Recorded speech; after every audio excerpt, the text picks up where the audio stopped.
Tudo começa com um desejo. Mas o desejo, quando ainda não foi polido, compreendido ou canalizado, é apenas fome crua. Um impulso que arde no fundo do peito e nos diz: existe algo além do que você vive agora.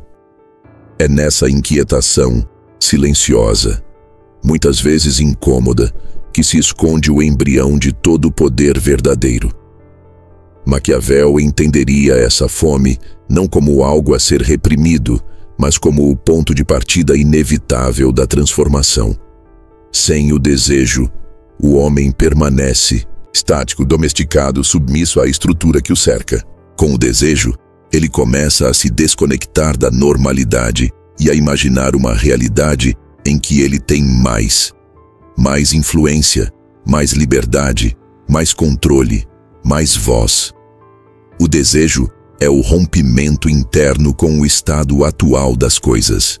É a fagulha, mas uma fagulha sozinha não move engrenagens. E é aqui que reside o primeiro grande abismo entre querer e começar a conquistar. A maioria das pessoas sente essa fome ao longo da vida. Algumas sentem todos os dias, mas poucas a reconhecem como uma linguagem legítima do próprio potencial. A maior parte das pessoas aprendeu a desconfiar do próprio desejo. Acredita que querer muito é sinal de arrogância, que ambição é sinônimo de egoísmo, que sonhar alto demais é perigoso, quase obsceno, e assim, milhões de vontades são sufocadas antes mesmo de serem formuladas com clareza. O desejo morre ainda nu, ainda primitivo, ainda sem nome. E com ele, morre a possibilidade de gerar poder. Maquiavel, se pudesse caminhar entre nós hoje, provavelmente não gastaria tempo tentando fazer as pessoas desejarem mais. Ele começaria pela reabilitação do desejo como algo digno, como algo necessário, como a semente inevitável da ascensão pessoal. Quando o desejo surge, ele é quase sempre confuso. Não tem forma definida. Às vezes, é apenas um incômodo com o que se tem, uma repulsa diante da mediocridade, um incômodo com a rotina, um estranhamento diante do próprio papel social. Esse desconforto é a forma mais primitiva do desejo e, portanto, a mais honesta. É o desejo nu. Ele ainda não sabe o que quer ser, mas sabe com certeza que não quer continuar sendo o que é. E esse estado de negação, esse impulso que diz isso não basta, já é um indício de poder em formação. Porque o indivíduo que ainda consegue se incomodar com sua própria vida não está adormecido, ele está desperto. E despertar, na lógica maquiavélica, é o primeiro passo rumo à ação estratégica. Mas é nesse estágio inicial que o desejo corre maior risco. Porque nu como está, ele é frágil, fácil de ser esmagado por críticas externas. Vulnerável a interpretações equivocadas, inseguro diante da falta de estrutura para se desenvolver. Muitas vezes, quando alguém expressa esse primeiro desejo, o faz com timidez, quase pedindo desculpas, como quem teme ser julgado por querer algo a mais.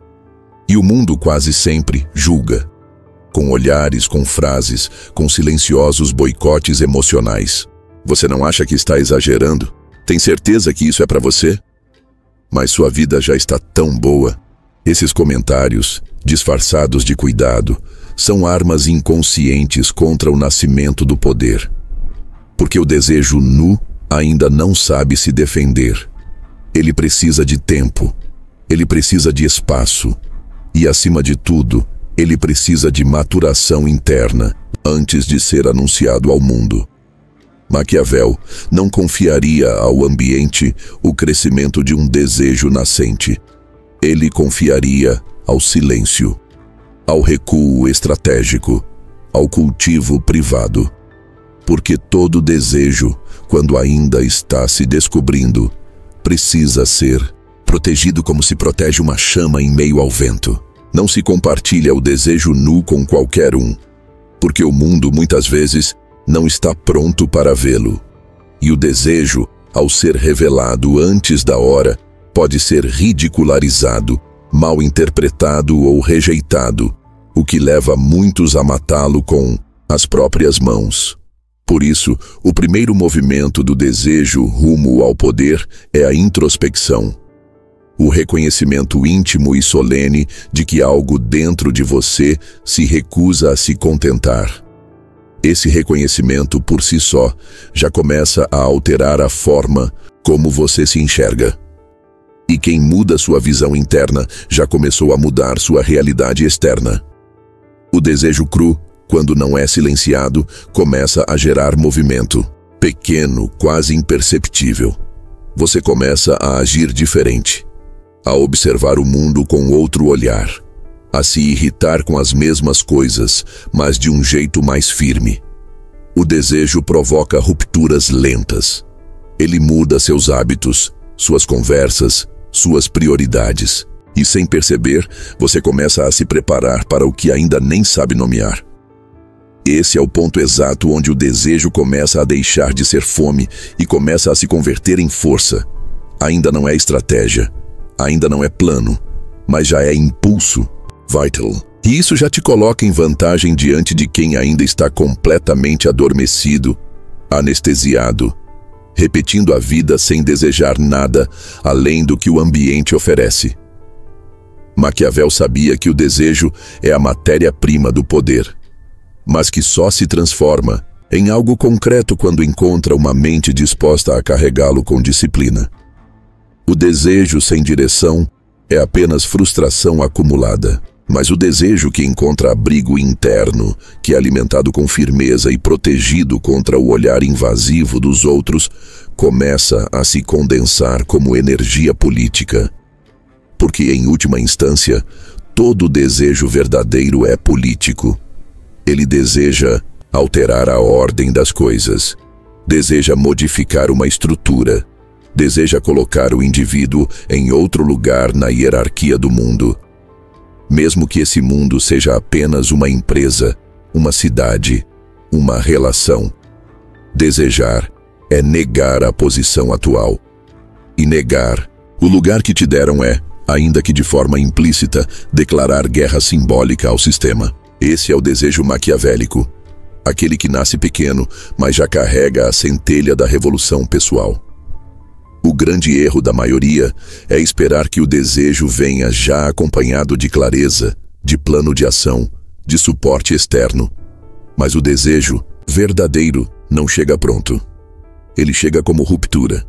Ele começa como incômodo, e se você tiver coragem de não silenciá-lo, ele se mostrará, aos poucos, na velocidade certa, na forma exata que sua mente puder suportar. Maquiavel não pediria urgência, ele pediria firmeza. Ele entenderia que o desejo nu é um sopro inicial e que a primeira responsabilidade de quem o sente é não apagá-lo. E, mais importante ainda, não ridicularizá-lo, porque o desejo, quando desprezado por seu próprio dono, dificilmente renasce com a mesma intensidade. Portanto, se há em você um desejo que ainda não tem nome, que ainda parece frágil, que ainda se esconde debaixo da rotina, saiba, isso é poder esperando estrutura. Isso é força em estágio embrionário. E o que você fizer com esse desejo nos próximos dias definirá se ele se tornará parte de sua grandeza ou mais uma chama que se apagará antes mesmo de gerar calor. Maquiavel sabia: tudo começa com o que você quer, mas só vira poder quando você reconhece esse querer como sagrado e o protege com o silêncio de quem compreende que toda revolução começa, primeiro, dentro de si. Desejar é inevitável, agir é raro. E entre uma coisa e outra, existe um abismo tão profundo quanto invisível, onde a maioria das ambições se perde. Maquiavel, se fosse desenhar esse espaço entre o querer e o fazer, o faria com frieza. Ele diria que muitos desejam o poder, mas poucos estão dispostos a atravessar o deserto necessário para alcançá-lo. E é nesse ponto que a realidade começa a separar os entusiastas dos realizadores. Porque querer por si só não transforma ninguém. O desejo é só o ponto de partida. A ação, porém, é o que inaugura o caminho. E é aí que tudo se complica. Porque o desejo, quando isolado, é confortável. Ele vive no campo da imaginação, onde tudo é possível, onde nada dói. Mas a ação é real. A ação confronta. A ação cobra. E por isso, muitos preferem sonhar com o poder, do que construir a estrutura que o torna viável. O grande erro está em confundir intensidade de desejo com prontidão para agir. Há quem deseje com força, com paixão, com lágrimas, mas isso não significa que essa pessoa esteja pronta para se mover. Porque agir envolve sacrifício, envolve risco, envolve muitas vezes contrariar expectativas, romper alianças, enfrentar críticas, sentir medo. Agir é dizer sim para uma vida que você ainda não conhece e dizer não para tudo. Aquilo que te ofereceu conforto até aqui. Maquiavel sabia que todo movimento em direção ao poder é também uma espécie de traição, não aos outros, mas a si mesmo, ao eu antigo. A versão submissa, resignada, conformada. E isso exige mais do que desejo. Exige ruptura. A distância entre querer e agir não está apenas na coragem. Está, sobretudo, na clareza. A maioria das pessoas não age porque não sabe por onde começar. E, diante do desconhecido, recua. Confunde incerteza com impossibilidade. E então, repete para si mesmas a mentira mais paralisante de todas. Ainda não é o momento certo. Maquiavel diria que o momento certo é uma invenção dos indecisos. O que existe é o momento em que você decide agir, e o momento em que continua adiando, esperando que o mundo faça por você o que só você pode iniciar. E é por isso que tantos desejos envelhecem dentro das pessoas, como projetos não executados, como planos guardados em gavetas mentais, como vidas que nunca foram plenamente vividas. Outro fator que amplia esse abismo é a ilusão da preparação eterna. Quantos não dizem que ainda não agem porque precisam estudar mais, esperar mais, se fortalecer mais? O que parecem justificativas racionais são, na verdade, máscaras do medo. Ninguém está totalmente pronto para a ação. A preparação perfeita é um mito. O verdadeiro maquiavélico não age quando está 100% preparado. Ele age quando percebe que a inércia está começando a se tornar prisão. Porque esperar demais pela hora ideal é muitas vezes perder a hora certa. O poder, como a oportunidade, não avisa com antecedência. Ele exige movimento. E quem só se move quando tudo está claro demais já perdeu as chances mais importantes. Além disso, agir é entrar em conflito com os outros. Quando você começa a movimentar seu desejo no mundo, você se torna incômodo. O simples fato de começar a agir já ameaça os que ficaram parados. Você se torna um espelho da estagnação alheia, e o reflexo de alguém em movimento é intolerável para quem escolheu a paralisia. Maquiavel sabia disso, e por isso falava com tanto pragmatismo sobre as resistências inevitáveis. Não se trata apenas de enfrentar o externo, mas de suportar o olhar dos que dirão que você mudou, que você está diferente, que está se achando, que deveria ter mais calma. Essas vozes não falam sobre você. Falam sobre o desconforto de quem percebe que o seu desejo virou passo, e que se você continuar, será impossível não admitir que poderiam estar fazendo o mesmo. A travessia entre o querer e o fazer também exige um tipo de frieza. A frieza de abrir mão de certas idealizações. A frieza de saber que nem todos virão junto, que nem todos entenderão, que alguns até torcerão contra, e mesmo assim agir. Mesmo assim, manter o foco. Mesmo assim, continuar. Porque o desejo sem ação é só um delírio. Uma ideia bonita, mas que não muda nada. O mundo é movido por ação. O respeito vem da ação. A influência nasce da ação.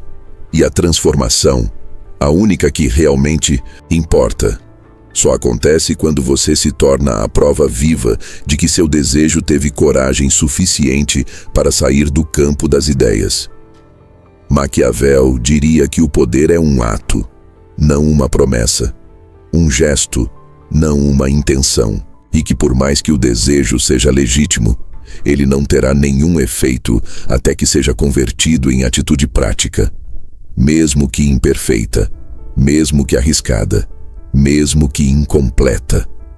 Porque o que define quem vence nesse jogo não é quem desejou, mas é quem agiu antes, quem suportou mais desconforto, quem aceitou mais incerteza, quem entendeu que o caminho se constrói com os pés sujos, não com a mente limpa.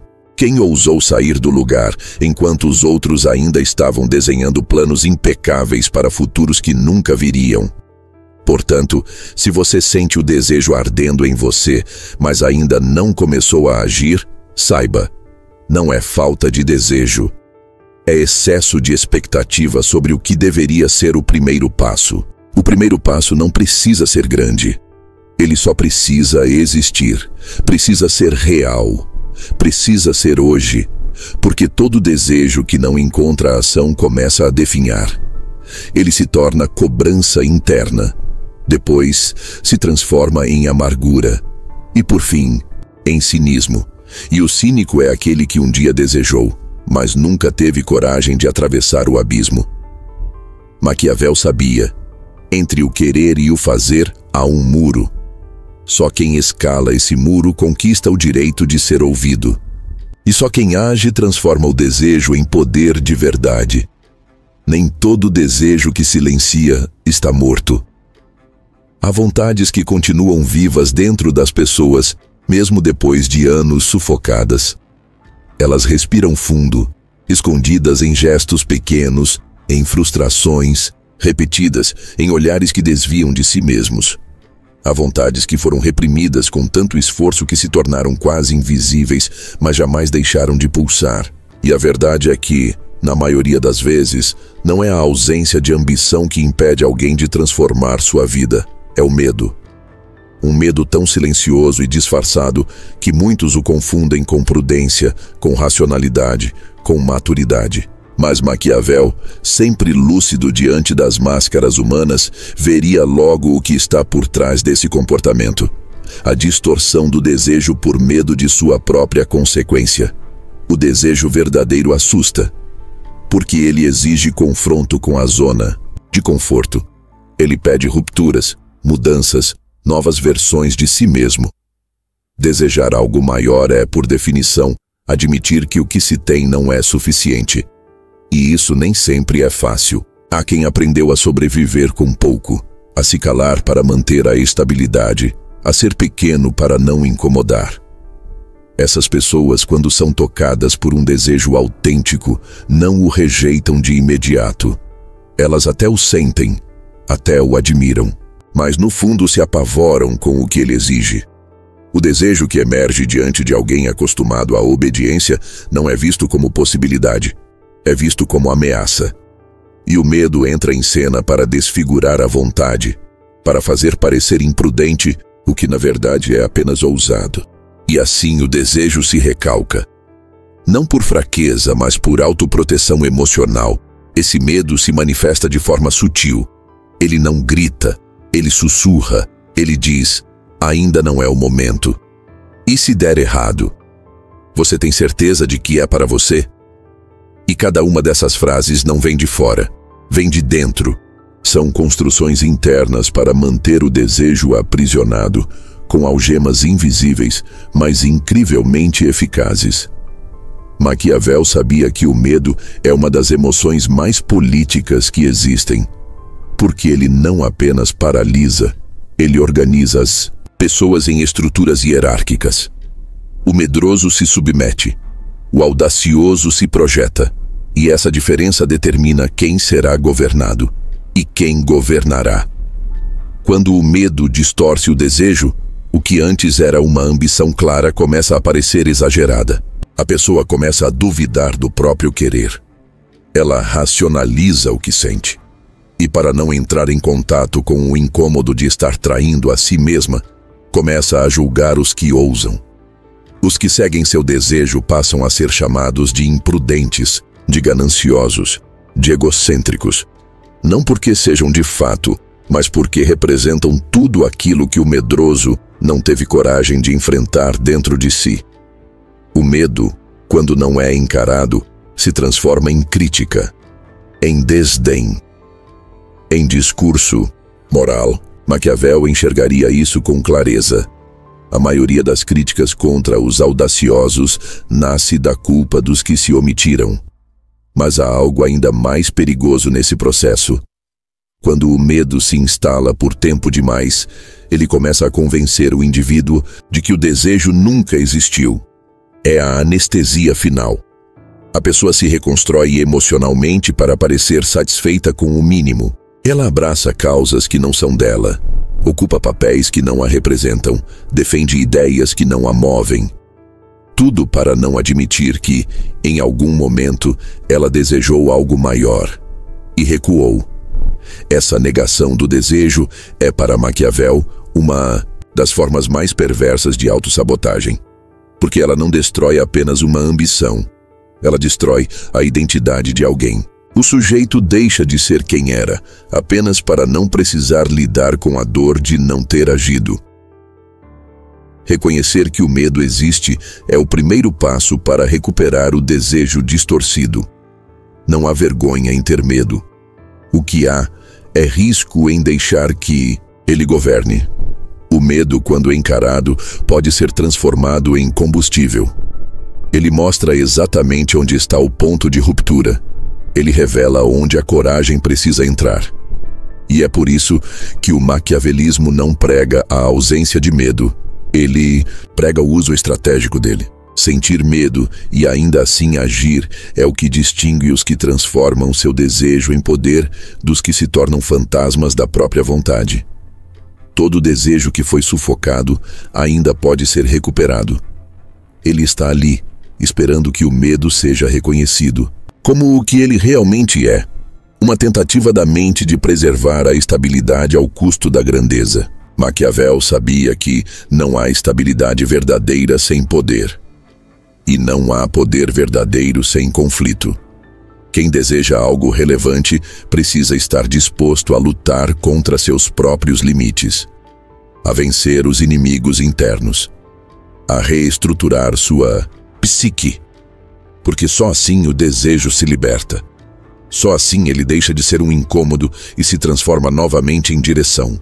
E só assim o medo, finalmente, deixa de mandar.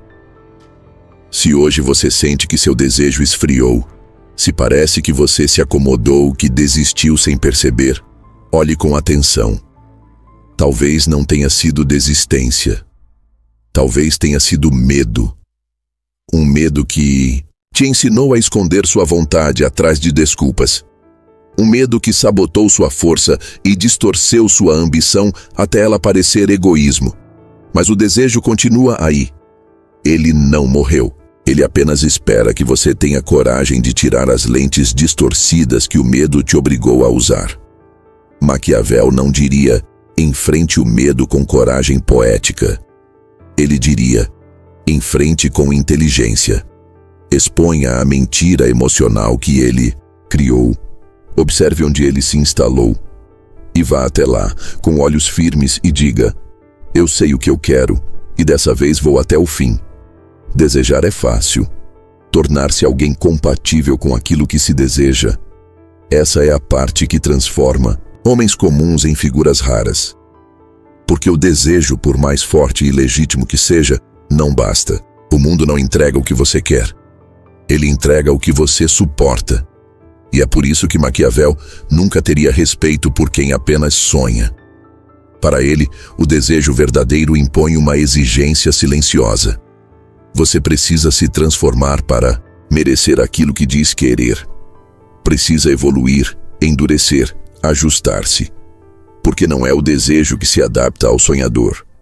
É o sonhador que precisa se tornar grande o suficiente para não ser esmagado pelo peso do próprio sonho realizado. Esse é um dos pontos mais ignorados por quem busca a ascensão. Muitos querem o poder, mas continuam emocionalmente frágeis, mentalmente dispersos, moralmente instáveis. Querem mais, mas sem mudar nada de essencial. E é nesse ponto que o desejo vira frustração. E a frustração se transforma em discurso defensivo. Não era para ser. O sistema é injusto. As pessoas não me ajudam. O que Maquiavel diria é simples e brutal. O mundo não vai te dar nada só porque você quer. Ele vai observar quem você se torna enquanto quer. Porque o desejo é o início. Mas é a transformação pessoal que determina se esse desejo se tornará uma realidade sustentável ou apenas mais uma fantasia abandonada na beira do caminho. Tornar-se digno do próprio desejo é enfrentar uma espécie de lapidação interna. É admitir que a versão de si mesmo que gerou a vontade ainda não tem estrutura para sustentá-la. E, portanto, precisa ser aprimorada. Precisa abandonar vícios emocionais, padrões de fuga, infantilidades, disfarçadas de autenticidade. Precisa começar a agir como alguém que está pronto para suportar o que pede. Porque o que poucos compreendem é que todo desejo de poder traz consigo um preço.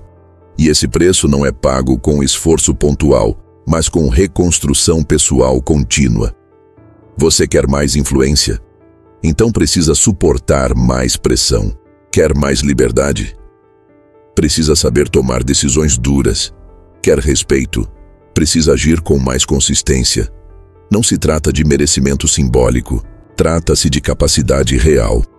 Maquiavel compreendia com clareza assustadora que o poder não é apenas um prêmio. Ele é um fardo. E somente os que se preparam para carregá-lo de forma discreta e contínua conseguem mantê-lo. Por isso, antes de receber qualquer coisa relevante, o indivíduo será testado. Não por forças místicas, mas pela própria vida. Ele será desafiado com conflitos, com dúvidas, com atrasos, com provocações.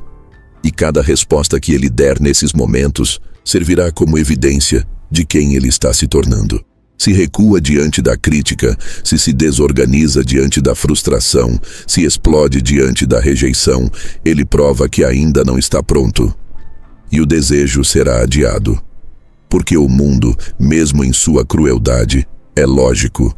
Ele protege seus recursos daqueles que ainda não têm maturidade para administrá-los. Esse é o preço da grandeza. Não é sacrifício vazio. Não é dor por dor.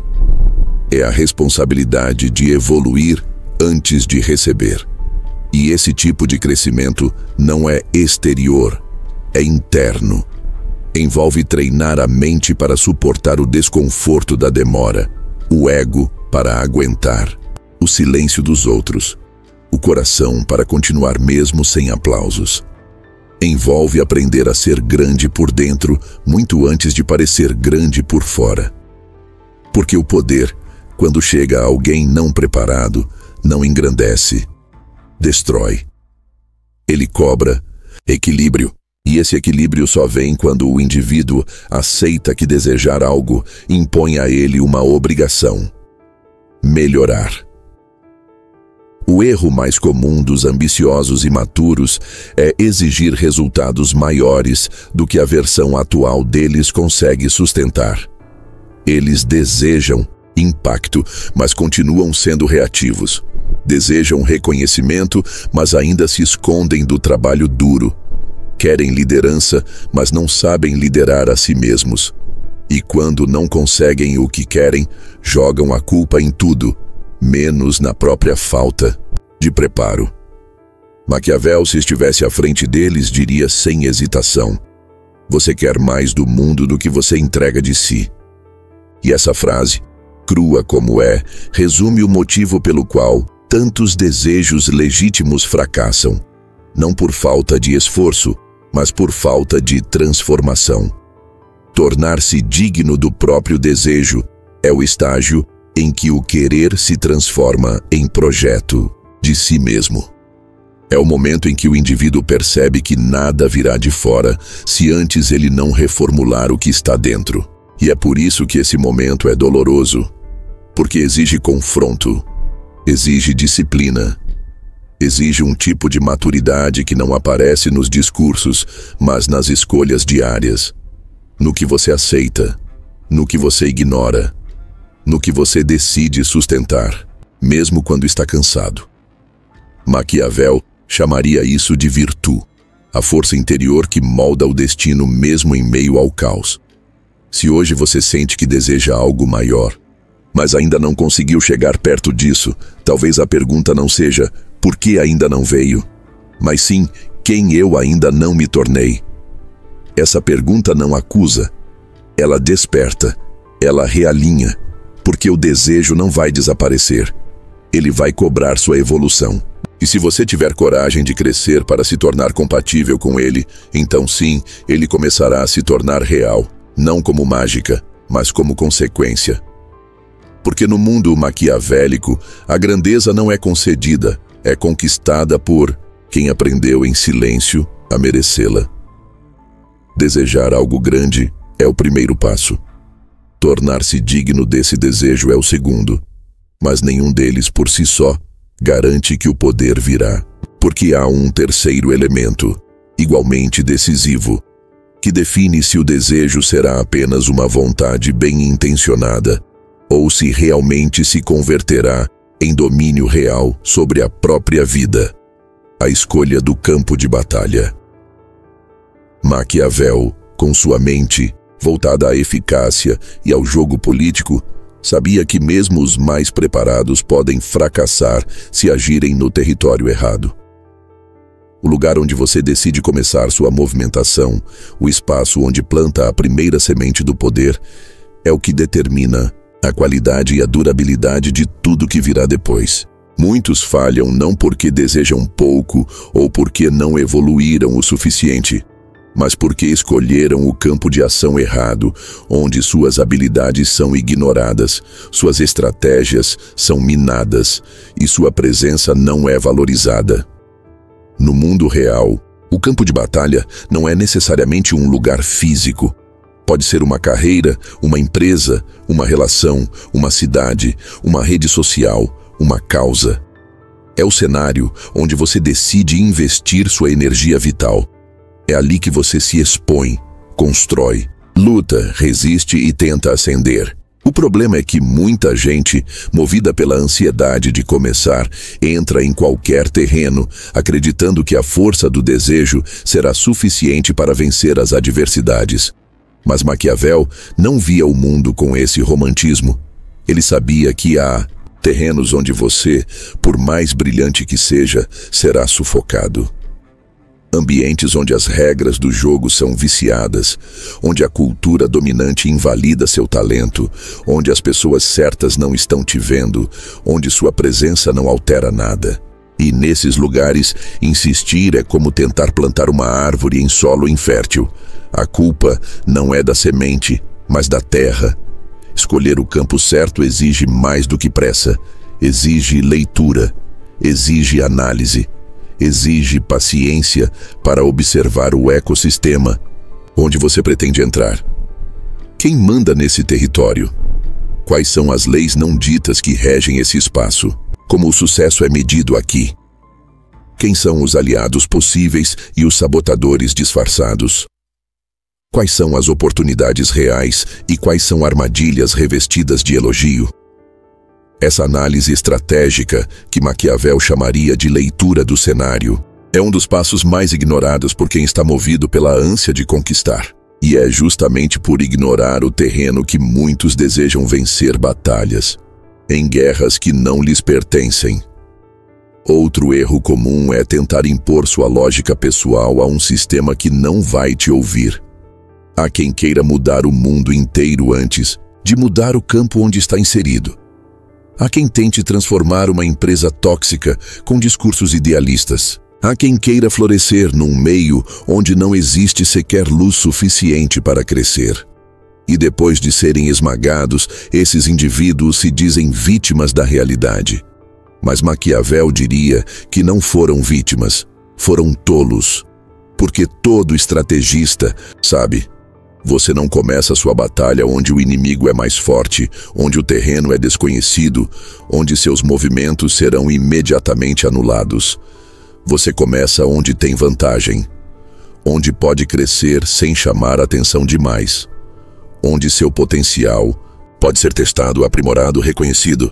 O campo de batalha certo é aquele onde você pode errar sem ser eliminado, onde pode crescer sem ser ameaçado, onde pode testar sua força até que esteja pronto para guerras maiores. E o mais irônico, muitas vezes, o melhor campo de batalha está mais perto do que se imagina.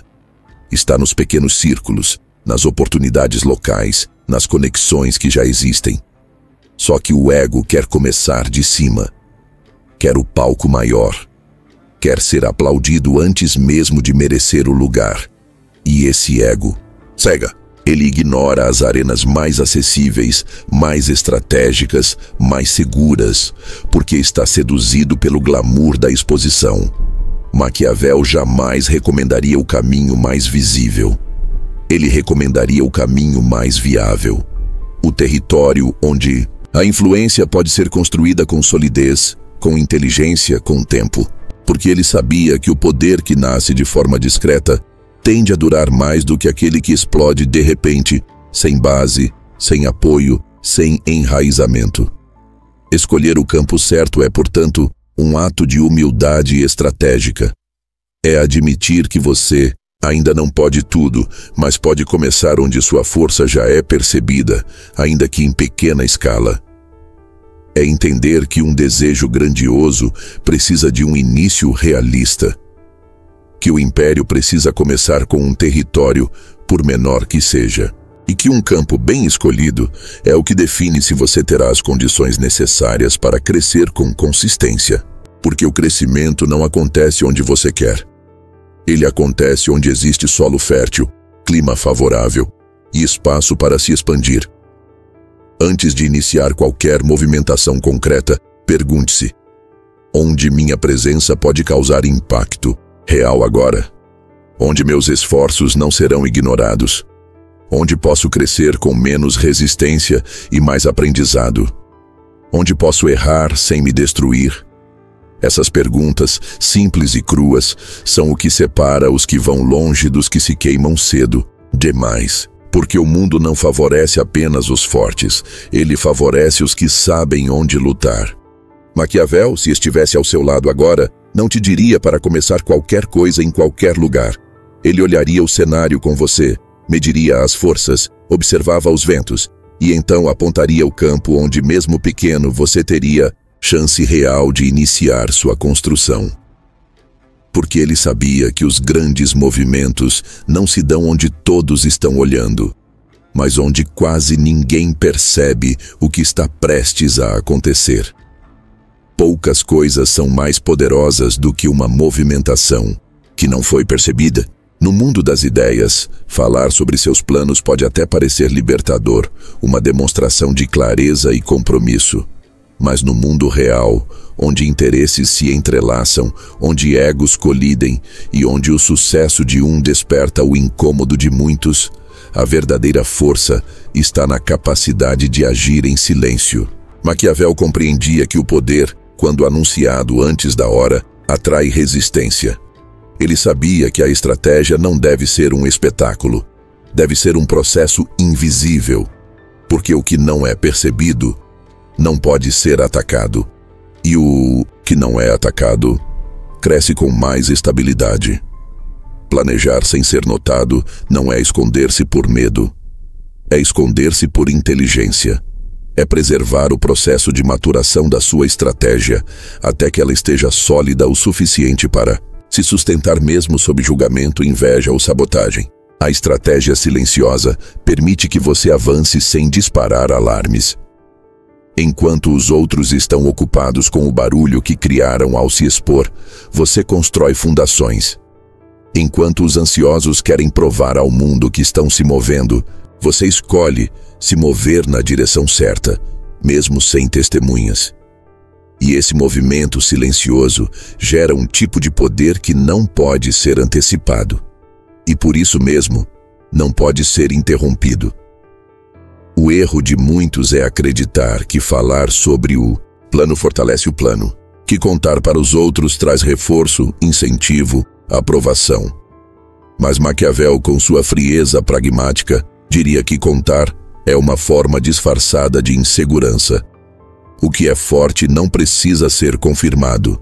O que é real se manifesta na hora certa. Quando você compartilha sua estratégia cedo demais, você convida o mundo para interferir. E o mundo, raramente, interfere para ajudar. Há sempre alguém que se incomoda com sua direção. Há sempre alguém que vai distorcer, desacreditar, competir.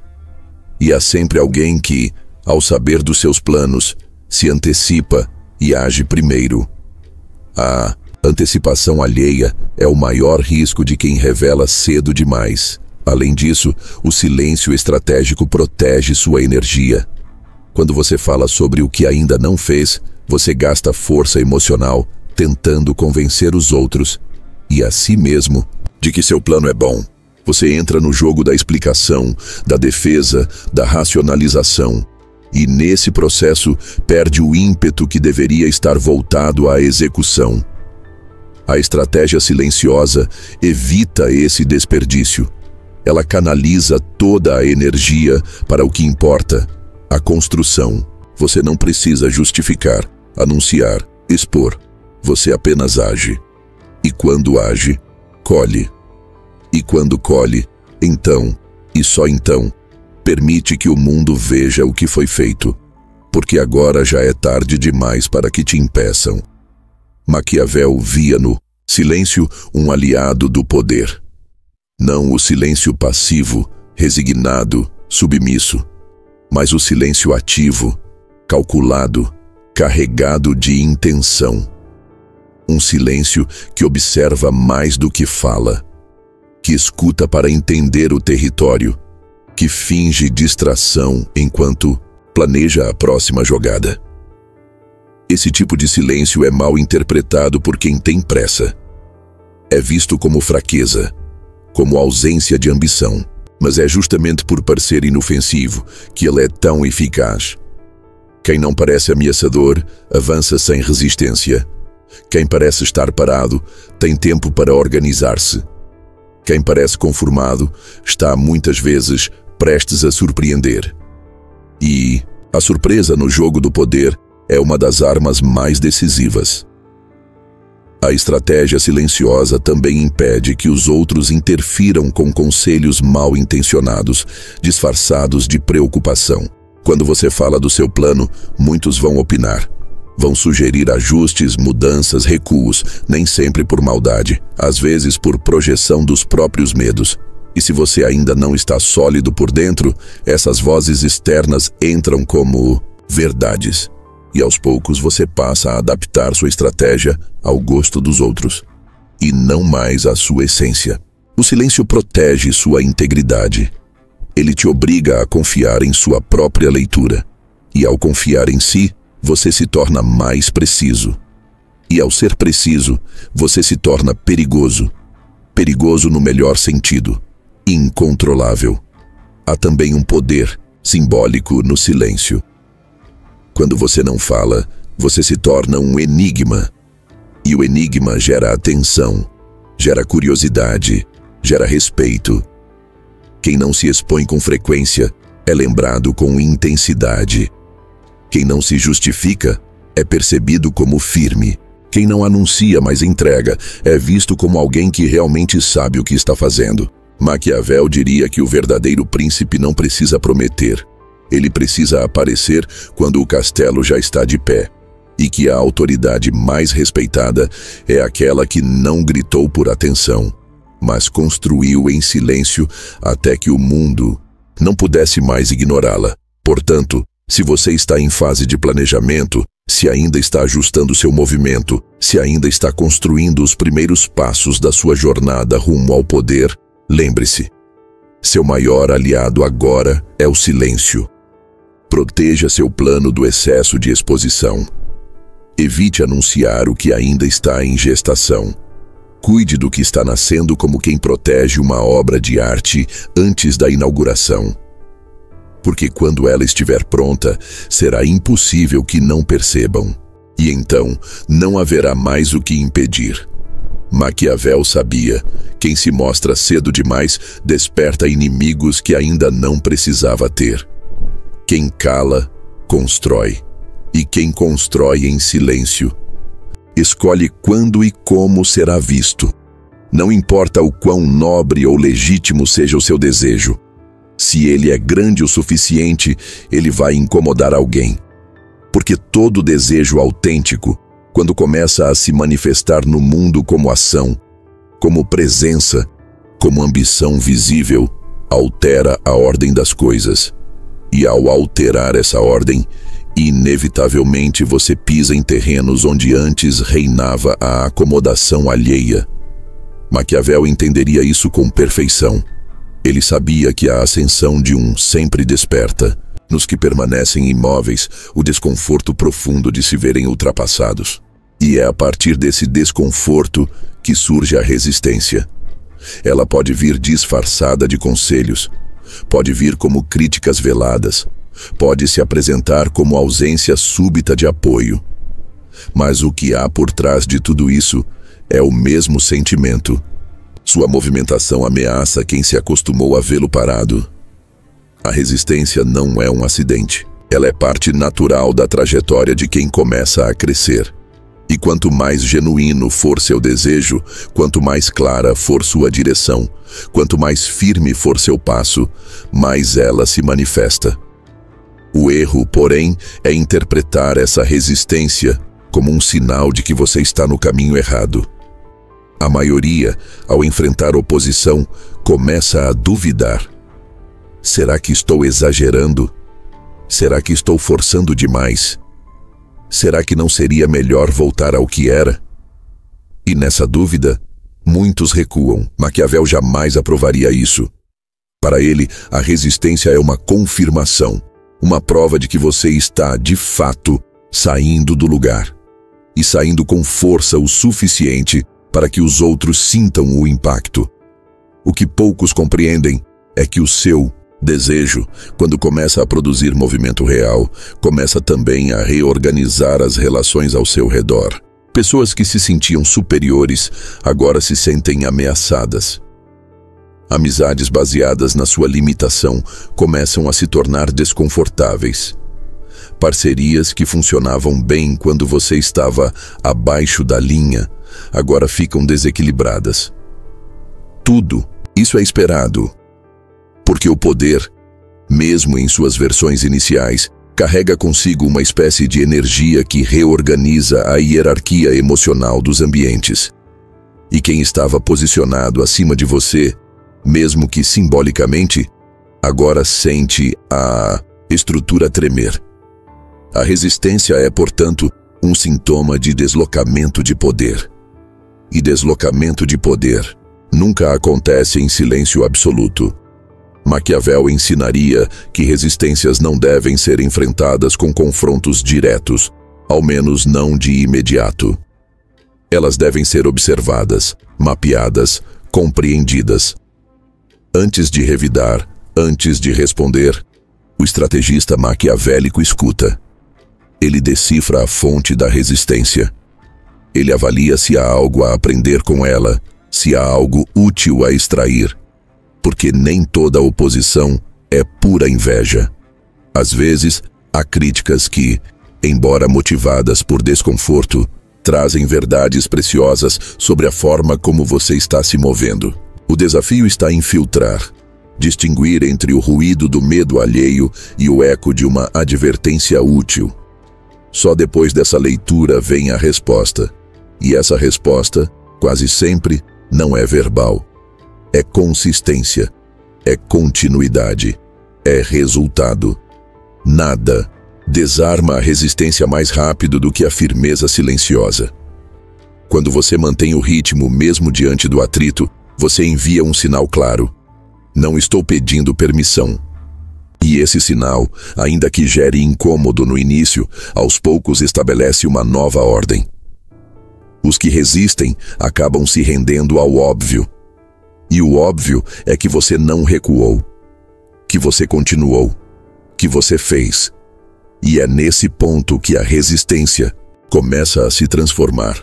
Alguns dos que tentaram te frear agora tentam se reaproximar. Outros silenciam.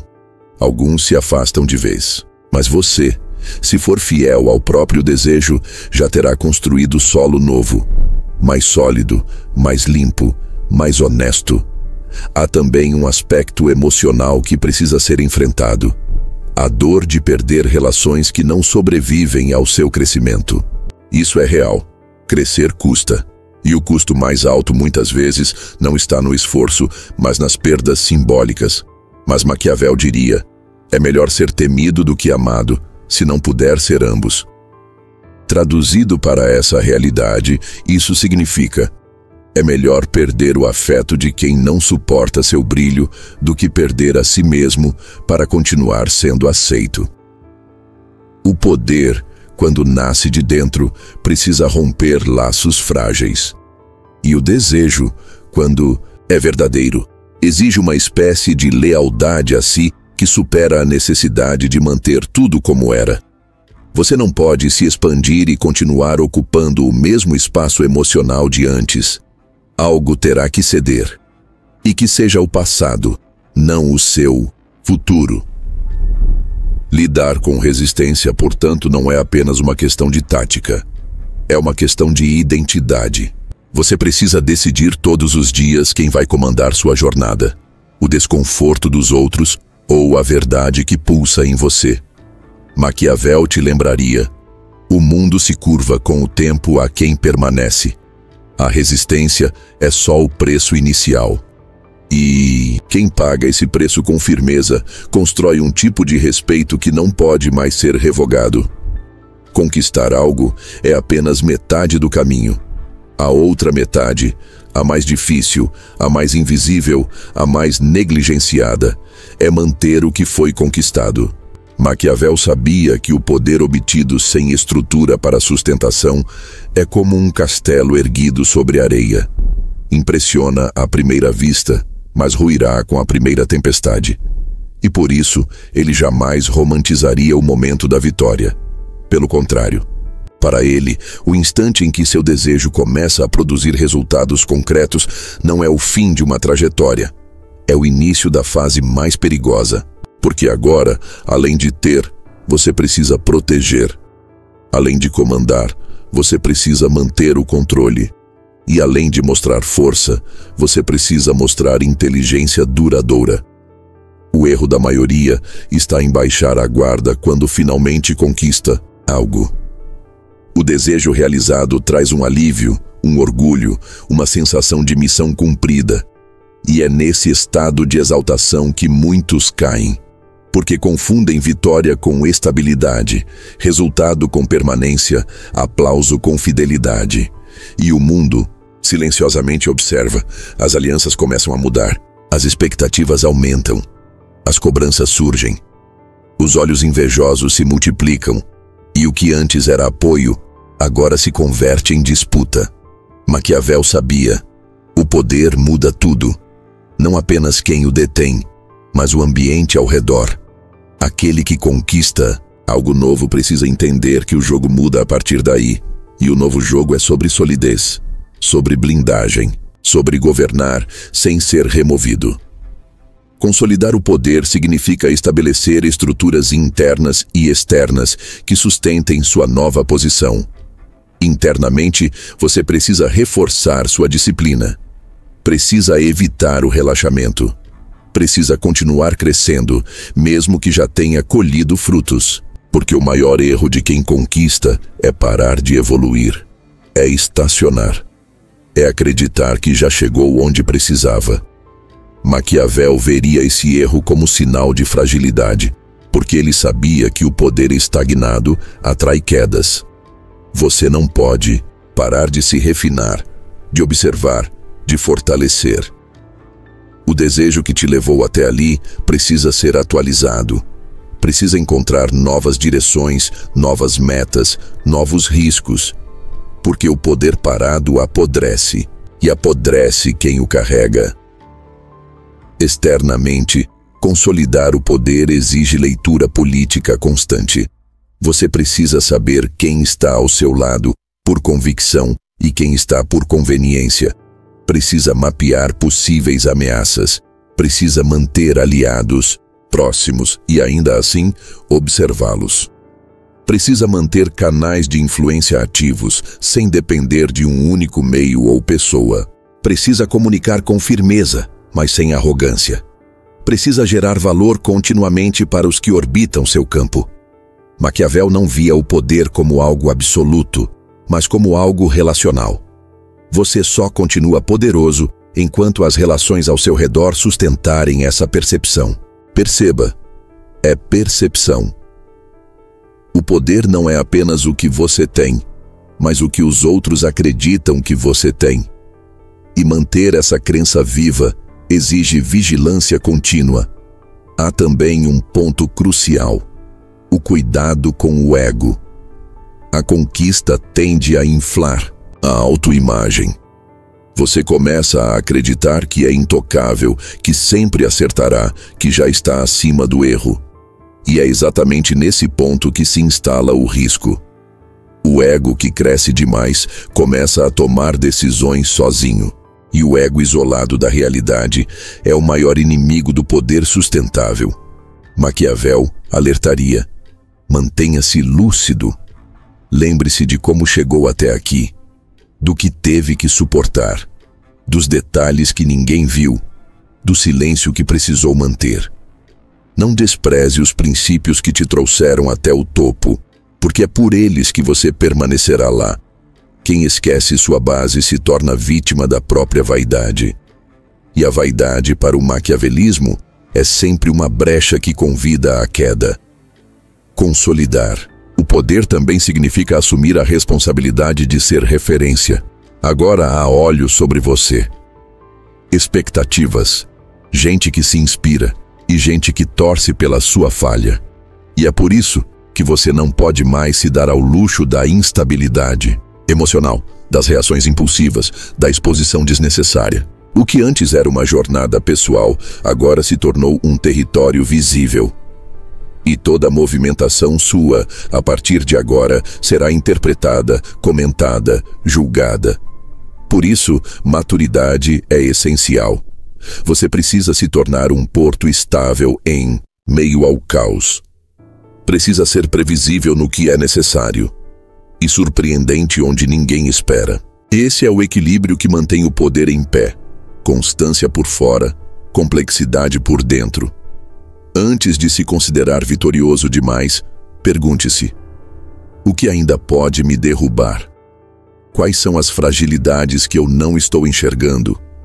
Em que estou confiando demais? Que tipo de movimento posso fazer agora para me proteger do que ainda não vi? Essas perguntas, feitas com frieza e humildade, salvam você de erros que outros já cometeram. Maquiavel sabia que a história está cheia de grandes nomes que ruíram porque confundiram conquista com eternidade. E nada é eterno no campo do poder, exceto a necessidade de se manter atento. Portanto, se você já começou a colher os frutos do seu desejo, se os resultados já estão surgindo, não baixe a guarda. Agora começa o jogo mais delicado, o da permanência. Continue com os olhos abertos, com o desejo atualizado, com os limites claros. Torne-se seu próprio guardião, porque quem consolida o poder com inteligência se torna alguém que não apenas conquista, mas governa. Chegar ao topo para alguns é o fim. Para o maquiavélico, é apenas a base de onde se enxerga mais longe. Porque o verdadeiro poder não é estático. Ele não repousa sobre conquistas passadas, nem se contenta com posições fixas. O poder, para ser mantido, precisa de uma força vital que o impulsione mesmo depois da vitória. E essa força tem um nome: desejo contínuo. Maquiavel compreendia que o desejo que deu origem ao movimento inicial não pode morrer ao primeiro sinal de conquista. Pelo contrário, Ele precisa ser realimentado, reconfigurado, recalibrado. O desejo, quando autêntico, nunca se esgota. Ele se transforma. E é esse apetite estratégico que mantém os poderosos atentos, ágeis, relevantes. A grande armadilha de quem conquista é a saciedade. A sensação de ter vencido, de ter chegado, de ter cumprido a missão. Mas a história está repleta de exemplos de homens que ruíram justamente no auge, porque confundiram a plenitude momentânea com estabilidade permanente. Maquiavel jamais cairia nessa ilusão. Para ele, o desejo é o que mantém o indivíduo em alerta, o que impede que ele se acomode, o que o obriga a renovar-se. Um governante satisfeito demais perde o senso de urgência. Um líder plenamente realizado começa a aceitar elogios demais e críticas de menos, e nesse ponto ele deixa de se desenvolver. E mais cedo ou mais tarde, o mundo percebe. O desejo, quando corretamente administrado, não é uma obsessão cega, ele é uma bússola silenciosa. Ele diz que, embora você tenha vencido hoje, há outras frentes esperando sua presença. Outros campos onde sua influência ainda não chegou. Outras camadas de você mesmo que ainda não foram ativadas. Maquiavel veria nisso não uma insatisfação tóxica, mas um sinal de inteligência política. Porque o mundo não para. E quem quer continuar relevante precisa continuar em movimento. O desejo contínuo não é uma busca por mais por vaidade, é uma exigência da realidade. Porque o poder, quando não se expande, começa a se retrair. E quem não deseja mais, começa a perder o que tem. Há também uma dimensão mais profunda. O desejo como combustível para a evolução interna. Porque toda nova ambição exige uma nova versão de si. E é nesse processo que o poder se torna refinado. Não é apenas sobre ter mais, é sobre se tornar mais. O desejo contínuo obriga o indivíduo a quebrar padrões, rever estratégias, abandonar zonas de conforto emocionais. Ele exige que o poder não se transforme em prisão, que o trono não se torne cela, que a influência não se converta em rotina.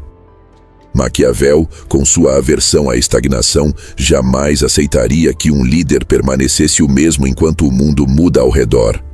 Manter-se em movimento exige um tipo de desejo que não nasce mais da carência, mas da consciência. É saber que há sempre algo além. Não porque você está fugindo do presente, mas porque o presente, mesmo vitorioso, é apenas uma plataforma. E todo palco, por mais grandioso que seja, um dia precisa ser desmontado. A continuidade do poder exige adaptação. E só se adapta quem ainda deseja, quem ainda olha para o horizonte com olhos famintos, quem não se sente completamente pronto e justamente por isso continua crescendo.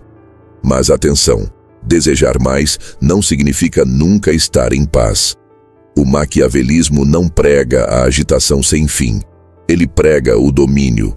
E o domínio só existe quando o desejo está sob controle. Não extinto, mas canalizado. Um desejo bem direcionado é uma força construtiva. Um desejo descontrolado vira compulsão e destrói. A chave está no refinamento. Desejar mais impacto, mais precisão, mais influência, mais domínio de si. Não necessariamente mais objetos, mais dinheiro, mais status. O desejo contínuo nesse estágio é sobre poder mais sutil, mais profundo, mais durável. E é esse tipo de desejo que perpetua os grandes, que os mantém inquietos, criativos, perigosos. Porque ninguém pode prever com clareza o próximo passo de alguém que ainda deseja, mesmo depois de ter vencido. Esse desejo é o que impede a previsibilidade, é o que sustenta a relevância, é o que garante que enquanto os outros descansam sobre vitórias antigas, você ainda está um passo à frente, sonhando, ajustando, construindo. Maquiavel, em sua lucidez implacável, diria que o poder só pertence a quem sabe desejá-lo, sempre um pouco além do presente. A quem nunca se satisfaz a ponto de parar. A quem honra o próprio apetite com ações compatíveis. Porque no fim, o poder não é o destino de quem deseja uma vez. Ele é o prêmio de quem continua desejando, mesmo depois de já ter provado o gosto da conquista.